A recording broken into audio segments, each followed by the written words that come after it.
Yesterday morning, President Donald Trump tweeted, "A rigged system. They don't want to turn over documents to Congress.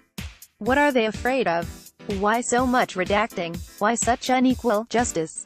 At some point I will have no choice but to use the powers granted to the presidency and get involved." Donald J. Trump, at Real Donald Trump, May 2, 2018. The president was weighing in on a drawn-out dispute between the Justice Department and a handful of Trump-aligned Republican lawmakers, who have successively requested a series of classified documents from the department and threatened Deputy Attorney General Rod Rosenstein with impeachment if he fails to provide them.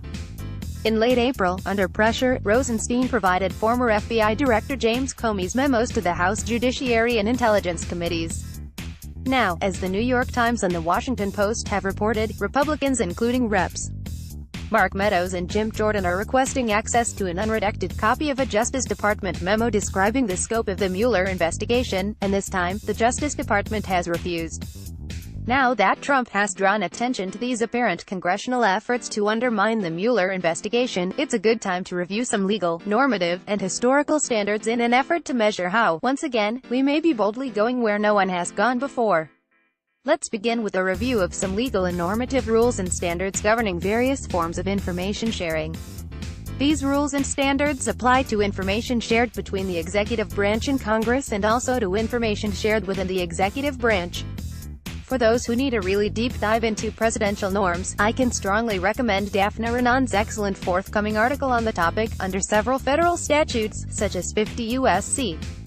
Section 3091-T. The President shall ensure that the Congressional Intelligence Committees are kept fully and currently informed of the intelligence activities of the United States. See also 50 U.S.C. Section 3092. As I have explained in Chapter 2 of National Security Investigations and Prosecutions, NSIP, according to one report prepared for Congress, the fully and currently informed standard has its roots in the Atomic Energy Act of 1946. It was also part of the resolution establishing the Senate Intelligence Committee in 1976. The precise meaning of the fully and currently informed standard has been worked out by accommodation between the branches of government over time, but according to one account from a knowledgeable insider, by the time Ronald Reagan was inaugurated as president in 1981, working relations between the oversight committees and the agencies they oversaw were reasonably well established. The fully and currently informed standard applies specifically to the Foreign Intelligence Surveillance Act (FISA), where it is part of semi-annual or other periodic reporting requirements in 50 U.S.C. Sections 1808, 1826, 1846, 1862, 1881F, and 1885C. In principle, both Congress and the President have tended to reserve their rights under the fully and currently informed standard. Examples of presidential signing statements asserting presidential prerogatives are collected in NSIP, and several historical examples of presidential refusals to provide information to Congress were described by the Office of Legal Counsel (OLC) in 1982. In its brief to the Supreme Court in American Foreign Service Aston v. Garfinkel, 490 U.S. 153, 1989, after a lot of dancing around due to the unusual procedural posture of the case, the Department of Justice ultimately argued in its brief that a federal statute was unconstitutional to the extent it is interpreted to deprive the president of control over dissemination of classified information, including to members of Congress, that the statute cannot constitutionally be applied to divest the president of all control over the decision whether to disclose national security information to Congress, and that history confirms that the executive branch may properly decline to grant members of Congress access to national security information. Ultimately, the court did not decide the case on the merits. The executive branch also has been jealous of its prerogatives with respect to informing Congress about open investigations, particularly criminal investigations. In a letter sent to Rep. John Linder in January 2000, sometimes referred to as the Linder Letter, the Justice Department decided to take this opportunity to present, for the benefit of both members of Congress and the public at large, the department's long-standing positions and practices on responding to congressional oversight requests. After reciting its respect and appreciation for congressional oversight, and the importance of back-and-forth accommodation between the two political branches of government, the Linder Letter pledged that the Justice Department's goal in all cases is to satisfy legitimate legislative interests while protecting executive branch confidentiality interests. The letter then cited several examples of confidential information, including national security information, materials that are protected by law, such as grand jury information pursuant to Rule 6(c) of the Federal Rules of Criminal Procedure and taxpayer information pursuant to 26 U.S.C. Section 6103, information the disclosure of which might compromise open criminal investigations or prosecutions or civil cases or constitute an unwarranted invasion of personal privacy, and pre-decisional deliberative communications, such as internal advice and preliminary positions and recommendations. These categories of information, the letter explained, might not be fully available to Congress. With respect to open matters, the Linder letter did not mince words with respect to congressional objectivity, although Congress has a clearly legitimate interest in determining how the department enforces statutes. Congressional inquiries during the pendency of a matter pose an inherent threat to the integrity of the department's law enforcement and litigation functions. Such inquiries inescapably create the risk that the public and the courts will perceive undue political and congressional influence over law enforcement and litigation decisions. This concern, the letter explained, is especially significant with respect to ongoing law enforcement investigations, as opposed to civil or regulatory matters. It cited Justice Robert Jackson and other attorneys general taking the same position and making similar assertions. It also cited a 1986 OLC opinion concerning limits on congressional requests for information regarding decisions made under the Independent Counsel Act, the ancestor of the current regulations governing special counsels like Robert Mueller. The Linder letter also argued, in terms only slightly less explicit, that Congress leaks like a sieve. In addition to the problem of congressional pressure and the appearance of such pressure, disclosure of documents from our open files could also provide roadmap of the department's ongoing investigations. The documents, or information that they contain, could come into the possession of the targets of the investigation through inadvertence or a deliberate act on the part of someone having access to them. This anticipates the concerns of Justice Department and FBI leadership, expressed in yesterday's Times article, that some lawmakers are using their oversight authority to gain intelligence about the Mueller investigation so that it could be shared with the White House. Finally, the Linder letter observed, disclosure of information on open matters, or closed ones, could also harm the reputations of individuals mentioned in internal law enforcement and litigation documents, even though the case might ultimately not warrant prosecution or other legal action. This is also the reasoning behind grand jury secrecy, a principle often recognized by the Supreme Court. And it is related to the norm that former FBI Director Jim Comey grappled with concerning the investigation of Hillary Clinton and her email server. Comey's decision to explain the FBI's reasoning on the case cut against the principle that law enforcement should not broadcast the conduct of a private citizen against whom charges will not be brought. Even with respect to closed matters, the Linder letter asserted the Justice Department's broad confidentiality interest in materials that reflect its internal deliberative process. The letter asserted the usual reason for such confidentiality, which is to facilitate open, frank and independent assessments of the pertinent law and facts, uninhibited by political and improper influences that may be present outside the department, i.e., in Congress. Quoting the Supreme Court's opinion in United States v. Nixon, 418 U.S. 683, 705, 1974, the famous case involving President Richard Nixon's assertion of executive privilege in the Watergate investigation, the letter said, human experience teaches that those who expect public dissemination of their remarks may well temper candor with a concern for appearances and for their own interests and to the detriment of the decision-making process. Law enforcement and politics have had a similarly uneasy relationship within the executive branch. Justice Department and the FBI are part of the executive branch, of which the President is the chief, and their leaders are the President's subordinates, exercising aspects of the executive power that is vested in him by the Constitution.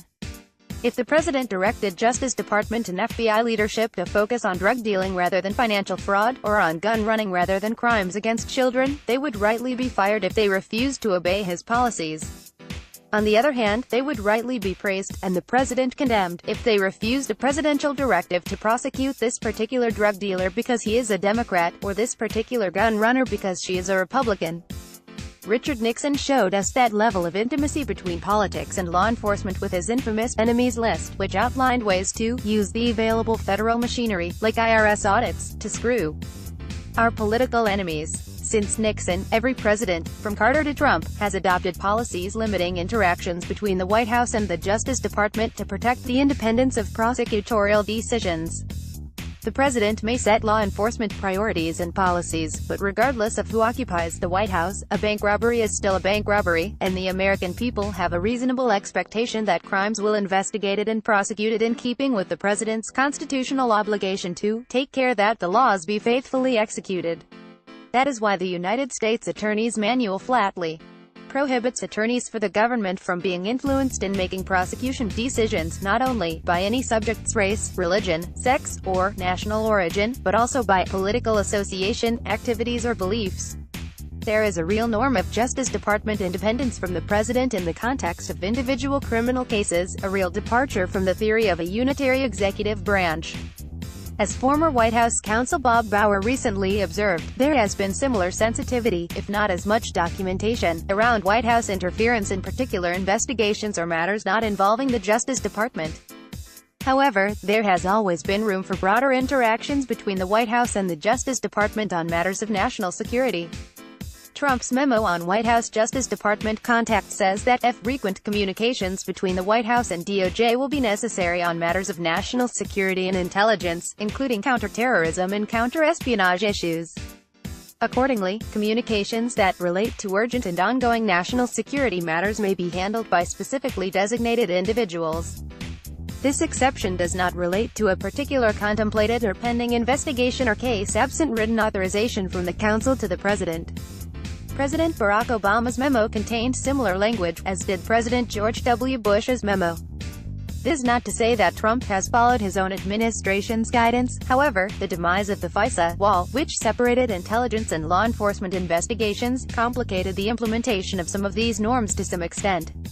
I discussed this in Chapter 10 of NSIP, but by and large, there has been a workable tradition of robust but not unlimited disclosure of classified intelligence and counterintelligence information by the executive to the legislative branch, with some limitations particularly involving individual U.S.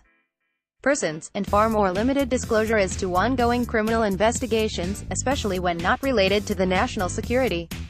There have also been significant limits imposed on White House involvement in ongoing investigations, with greater leeway in the area of national security. Under current Justice Department regulations, the Attorney General, or the Acting Attorney General, may appoint a special counsel to investigate where he or she suffers from a conflict of interest.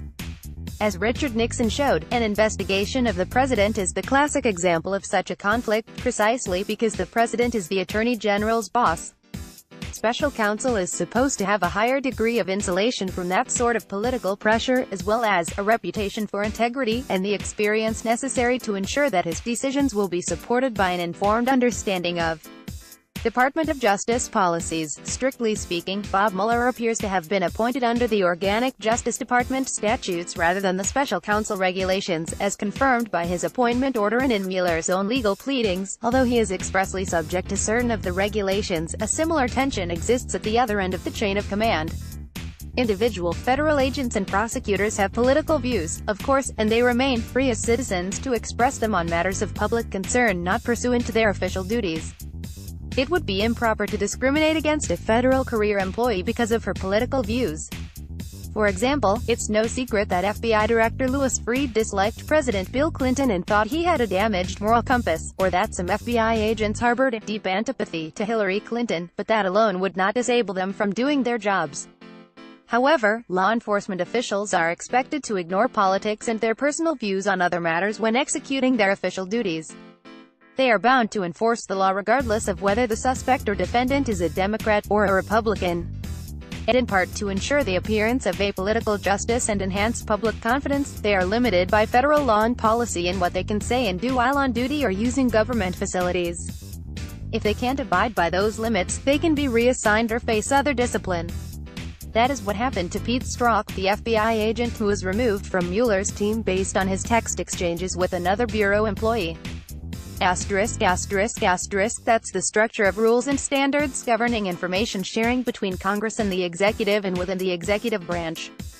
Now let's consider the unusual posture in which that framework is currently being applied.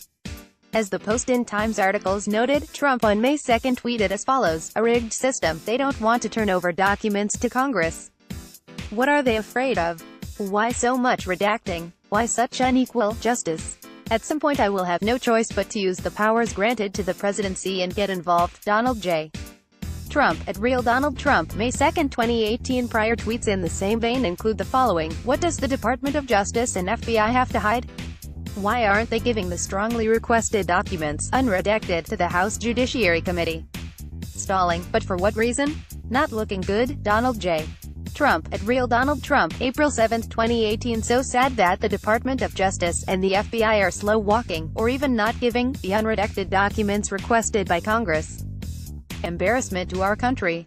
Donald J. Trump, at Real Donald Trump, April 2, 2018. The top leadership and investigators of the FBI and the Justice Department have politicized the sacred investigative process in favor of Democrats and against Republicans, something which would have been unthinkable just a short time ago.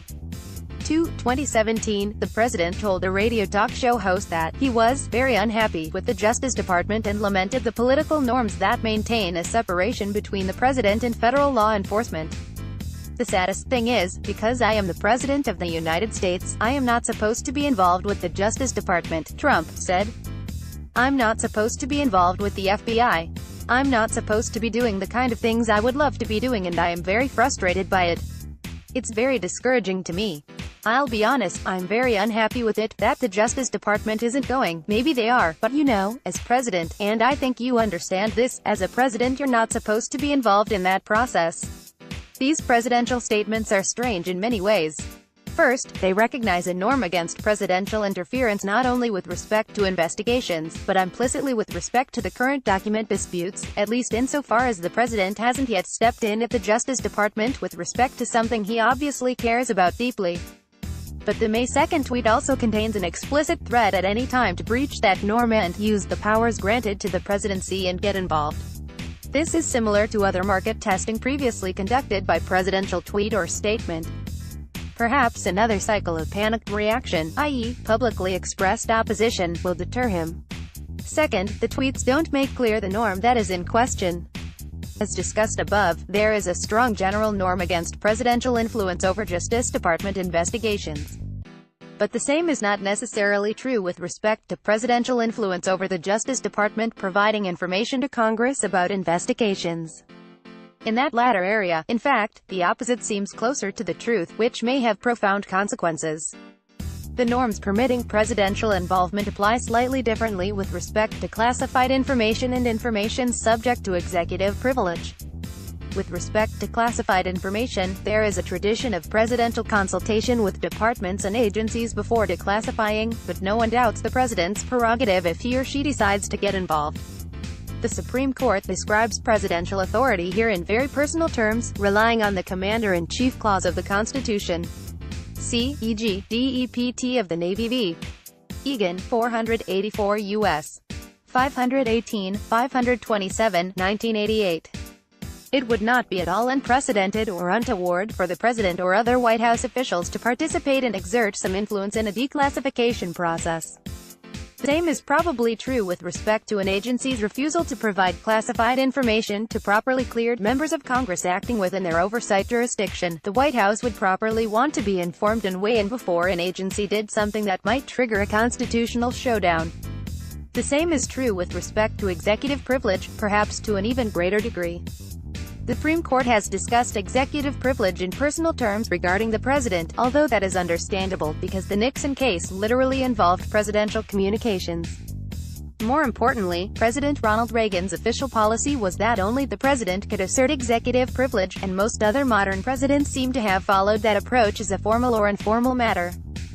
For a very interesting historical review of modern executive privilege, see Mark J. Rosell, Executive Privilege and the Modern Presidents, in Nixon's Shadow, 83 Min.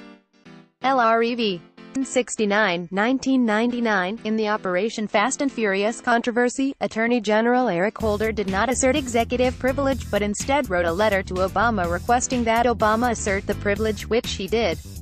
To be sure, the congressional subpoena in Fast and Furious was for documents created in the course of the Justice Department's deliberative process concerning how to respond to congressional and related media inquiries into that operation, rather than for documents pertaining to the operation or investigation itself, but that was not dispositive.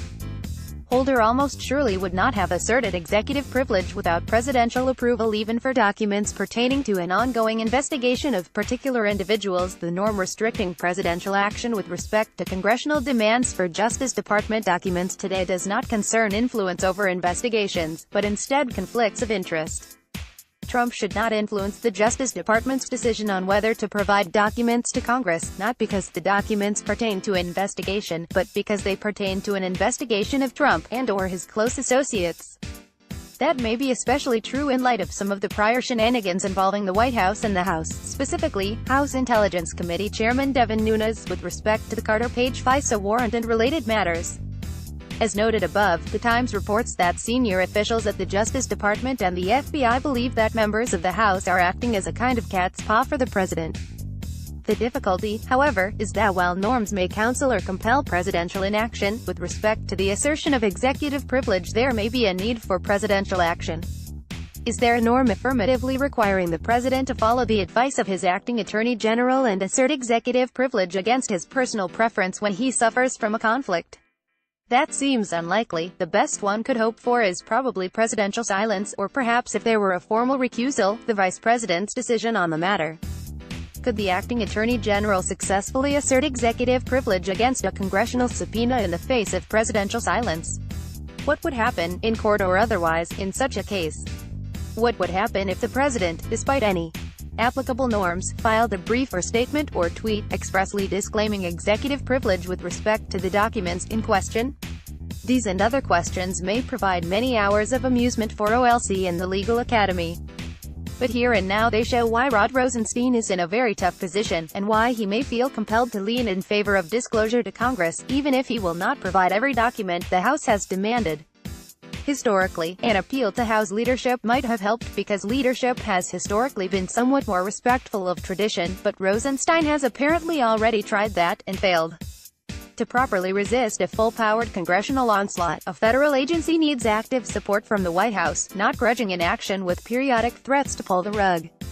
One of the features of a system of separated powers is that the president can accomplish a great deal with the support of Congress, or even an energetic minority of Congress, and the passivity of the remainder. Where the president is disabled by a conflict of interest and uses members of Congress to fight a proxy war against his own subordinates, however, the feature might be seen by some as a bug. The more that Rosenstein accedes to congressional demands for investigative information, the more he erodes the norms expressed in the Linder letter. This will have consequences in the long run unless it is reversed. If the Trump era is seen in hindsight as a brief but severe fever, perhaps its precedents will have little impact in the ongoing struggle between the political branches. But in the near term, every disclosure of classified information will also resonate through the Freedom of Information Act. In court, the Justice Department has tried at times to reduce the impact of particularly fevered presidential tweets, but generally without much luck. So it will be interesting to see how today's disclosures to Congress are dealt with in the future.